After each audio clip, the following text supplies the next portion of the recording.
आज के इस वीडियो में हम जानने वाले हैं जीडीपी, एनडीपी और एनएनपी और जीएनपी, यानी कि ये चार टॉपिक ऐसे हैं जो कि हमेशा आउट ऑफ माइंड होते रहते हैं। जीडीपी और एनडीपी, जीएनपी और एनएनपी, यानी कि ये चार टॉपिक्स ऐसे हैं जो कि हमेशा आउट ऑफ माइंड होते रहते हैं। तो इस वीडियो में इसी टॉपिक पे चर्चा होगी, तो आइए वीडियो को शुरू करते हैं। देखिए, सबसे पहले अगर बात करें जीडीपी की, तो जीडीपी पता होने से पहले सबसे पहले आपको फाइनल प्राइस पता होना चाहिए, यानी कि अंतिम मूल्य आपको पता होना चाहिए। फाइनल प्राइस यानी कि अंतिम मूल्य किसे कहते हैं। जैसे अंतिम मूल्य का मतलब कि जैसे मान लीजिए आपने इस भेंस को, यानी आपको इस भेंस को खरीदना है, यानी कि आपको इस मार्कर को खरीदना है, तो क्या करेंगे आप? भैया, आप किसी दुकान पर जाएंगे और वहाँ पे बोलेंगे कि हमको एक मार्कर दीजिए, लेकिन मार्कर का रुई अपने पास रखिएगा और हमको केवल एक मार्कर दीजिए, तो क्या करेगा दुकानदार? रुई अपने पास रख के देगा, आपको मार्कर नहीं देगा ना। उसी प्रकार पूरा आपको मार्कर एकदम खरीदना पड़ेगा। अगर आप बोलेगा कि भैया हमको नहीं, हमारे पास इस मार्कर का कैप है और हमको यह मार्कर दीजिए और कैप अपने पास रखिए, तो कोई देगा? नहीं देगा। खैर, ये तो हो गई खाने वाली बात। एंड मैं लिखने वाली बात और खाने वाली चीज़ों पे आते हैं। सपोज दैट समोसा, अगर आप समोसा खरीदते हैं तो समोसा खरीदते समय आप बोलते हैं कि भैया हमको समोसा का चोखा अपने पास रखिए और हमको समोसा का मैदा दीजिए, यानी कि हमको समोसा का ऊपरी परत हमको केवल खरीदना है, उसका आप कितना दाम लेंगे? आप ऐसा बोलते हैं? नहीं बोलते हैं ना। यानी कि समोसा खरीदने बनाने में आलू, मैदा, नमक, मिरचाई, मसाला जो भी लगा होगा उसका एक अलग अलग दाम होगा। आलू का दाम कुछ और होगा, मैदा का दाम कुछ और होगा, मसाला का दाम कुछ और होगा, नमक का दाम कुछ और होगा, चटनी का दाम, यानी कि टमाटर की चटनी का दाम कुछ और होगा, यानी कि हर वस्तु का दाम अलग अलग होता है। तो जब अलग अलग वस्तुओं को ना हम एक जगह पे मिलाएंगे और उससे जो एक नया वस्तु बनेगा, उसी वस्तु का जो दाम होगा वो हमारा क्या कहलाएगा? तो फाइनल प्राइस, यानी कि अंतिम मूल्य कहलाता है। क्या कहलाता है? अंतिम मूल्य, यानी कि फाइनल प्राइस कहलाता है। वन सेकेंड, थोड़ा सा इसमें हम इंक डाल लेते हैं ना, बस इसके ऊपर ही परत पे थोड़ा सा, ताकि आप लोगों को अच्छे से दिखाई दे ना। देखिए, ये तो हो गया। खैर, अब देखिए अंतिम मूल्य आप लोगों को समझ में आ गया, यानी कि अलग अलग वस्तुओं को क्या करके जोड़कर एक जो नया वस्तु प्राप्त होता है, उसी के दाम को हम क्या कहते हैं? अंतिम मूल्य, यानी कि फाइनल प्राइस उसको बोलते हैं। अब देखिए, जीडीपी का मतलब कि एक वर्ष में ना कितना, एक वर्ष में, यानी कि किसी वस्तु और सेवा, क्या बोले हैं? एक वर्ष में किसी वस्तु या फिर कोई सेवा के अंतिम मूल्य को ही जीडीपी कहा जाता है। जीडीपी का फुल फॉर्म होता है ग्रोस डोमेस्टिक प्रोडक्ट। क्या होता है इसका फुल फॉर्म? क्या होगा? तो ग्रोस डोमेस्टिक प्रोडक्ट, यानी इसका अगर हिंदी की बात करें तो इसका हिंदी क्या होगा? सकल घरेलू उत्पाद, यानी कि ग्रोस डोमेस्टिक प्रोडक्ट। अब आइए बात करते हैं कि जीडीपी को परिभाषित कैसे करेंगे। तो किसी एक वर्ष में उत्पादित वस्तुओं एवं सेवाओं के अंतिम मूल्य को क्या बोलते हैं? जीडीपी बोलते हैं, यानी कि सकल घरेलू उत्पाद बोलते हैं। अब देखिए, जीडीपी हो गया। अब आइए बात जीएनपी की करते हैं। ये ना सबसे माथा पेचिश वाला आप लोगों को लगता होगा, लेकिन ये एकदम आसान है, एकदम आसान। देखिए, जीएनपी क्या होता है? जीएनपी का फुल फॉर्म होता है ग्रोस नेशनल प्रोडक्ट।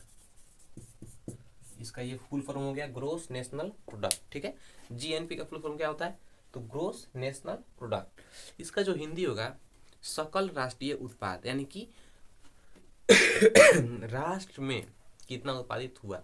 अब देखिए, जैसे यहाँ पे इसको थोड़ा सा साफ कर देते हैं तब ना। देखिए, क्यों थोड़ा सा, ये हमारा हो गया भारत देश, ठीक है। ये हमारा क्या हो गया? भारत। और यहाँ पे किसी देश, जैसे मान लीजिए चीन को लेते हैं, कोई देश हो गया, यहाँ पे हमारा भारत, यहाँ पे चीन, ठीक है। अब भारत में कोई व्यक्ति है श्याम नाम का। कौन सा व्यक्ति है? तो भारत का कोई व्यक्ति श्याम है जो कि चीन में जाकर के कमा रहा है, यानी कि उसकी इनकम चीन से आ रही है। ठीक, अब चीन का एक व्यक्ति है मोहन। कौन सा व्यक्ति है? मोहन। तो श्याम तो भारत का है लेकिन कमा कहाँ रहा है? चीन में। लेकिन मोहन कहाँ का है भैया? तो मोहन चीन का है लेकिन कमा कहाँ रहा है? भारत में कमा रहा है। और भारत की एक साल की जीडीपी सपोज दैट 20,000 रुपये है। कितना है? भारत की एक वर्ष की जीडीपी कितनी होती है, मैंने कितनी है? 20,000 रुपये। यानी कि 20,000 रुपये भारत की जीडीपी हुई। तो जीडीपी जब 20,000 रुपये हुई तो भारत की जीडीपी जो ये श्याम है उसको नहीं लेंगे, जो ये मोहन है उसको लेंगे, क्योंकि ये मोहन भारत में ही रह के कमा रहा है ना, तो वो भारत का ही तो पैसा है ना, तो वो हमारा क्या हो जाएगा? तो वो जीडीपी में आएगा। सीमा के अंतर्गत चाहे देसी आय हो चाहे विदेशी आय हो, कोई भी कमाए उसको हम जीडीपी में लेते हैं ना, इतना आप लोग ध्यान दीजिएगा। अगर बात करें जीएनपी की, तो जीएनपी में क्या होगा? तो ये मोहन जो है वो चीन का है लेकिन कमा कहाँ रहा है? भारत में कमा रहा है। जैसे मान लीजिए ये कमाया 1,000 रुपया। कितना कमाया? भारत में रहकर ये 1,000 रुपये कमाया। और श्याम जो है वह चीन में जा कर के 2,000 रुपये कमाया। कितना कमाया? 2,000 रुपये कमाया। ध्यान से समझिएगा, नहीं तो तुरंत उड़ जाएगा माइंड तुम दिमाग से ना, ये बहुत टेढ़ा टॉपिक लगता है। देखिए, भारत का एक व्यक्ति है मोहन, जो कि नहीं, श्याम कहाँ का है? भारत का है लेकिन चीन में कमा रहा है। ठीक, और मोहन कहाँ का है? चीन का है जो कि भारत में कमा रहा है। अब एक हमको बात बताइए, भारत में आपके गांव देहात में जो लोग रहते होंगे वह जाते होंगे बाहर कमाने के लिए, तो बाहर इतना ही रुपया कमाएंगे तो घर पे पैसा भेजेंगे कि नहीं? भेजेंगे ना। बाहर लाख रुपया कमाए, 1,000 रुपया कमाए, करोड़ रुपया कमाए, लेकिन घर पे तो पैसा भेजेंगे कि ना। वही सेम रिपीटेशन यहाँ पे भी होता है। अब ये मोहन भले भारत में कमा रहा है लेकिन पैसा तो अपने देश से चीन में न भेजेगा, बताइए, भेजेगा ना। ठीक, अब श्याम भले ही चीन में कमा रहा है लेकिन पैसा कहाँ भेजेगा? भारत में भेजेगा। तो जब हम ना जीडीपी में से, क्या बोलते हैं, जब हम जीडीपी में से देसी आय को जोड़ते हैं और विदेशी आय को घटाते हैं, देखिए ये हमारा हो गया जीडीपी। अब इसमें से हमारा देसी आय कौन है? श्याम भले ही विदेश में कमा रहा है लेकिन है तो भारत का ना।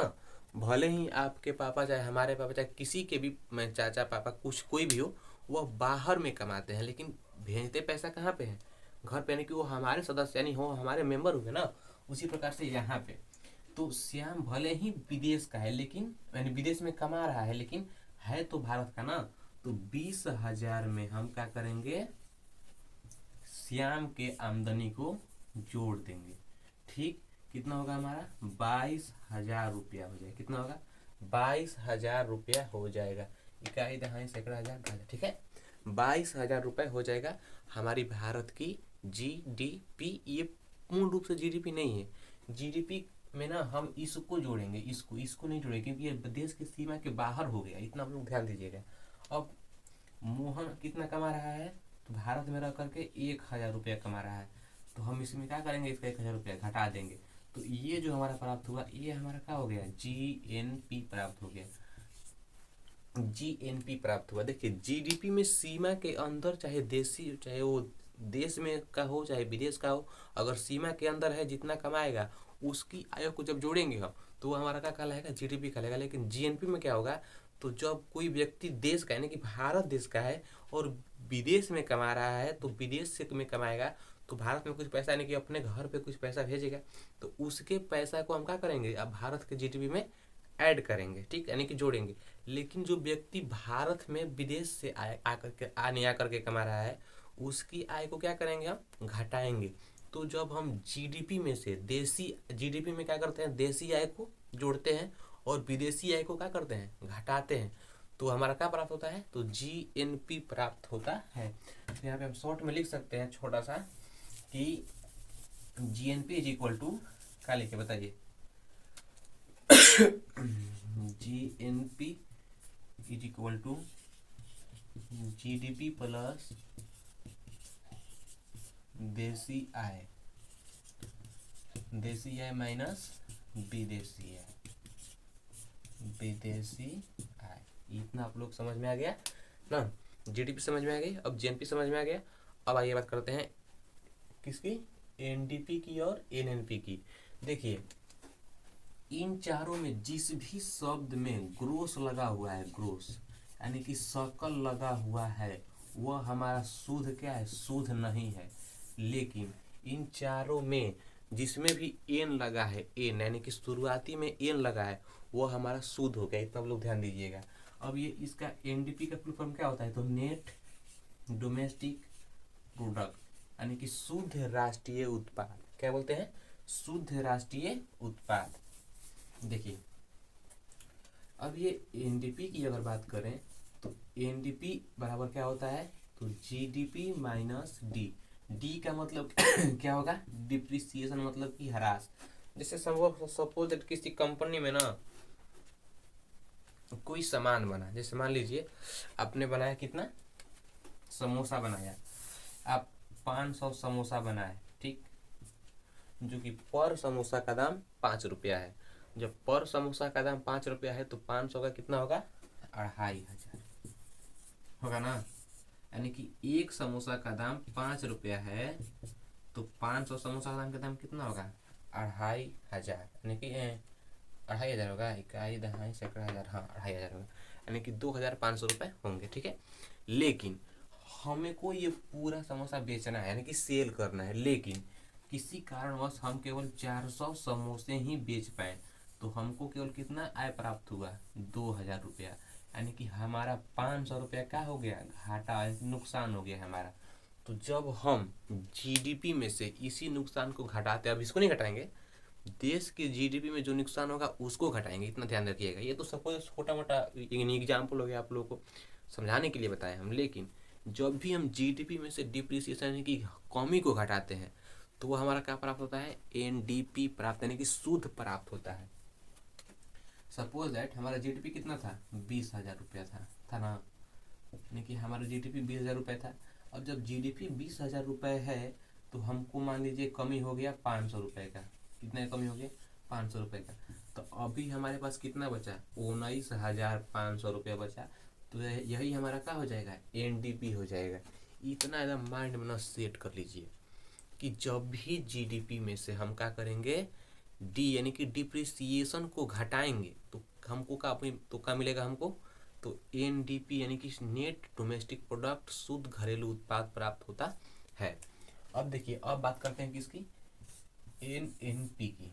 सेम वही रिपीटेशन होगा, लेकिन इसमें हम जीडीपी में से घटाते थे, इसमें हम जीएनपी में से घटाएंगे।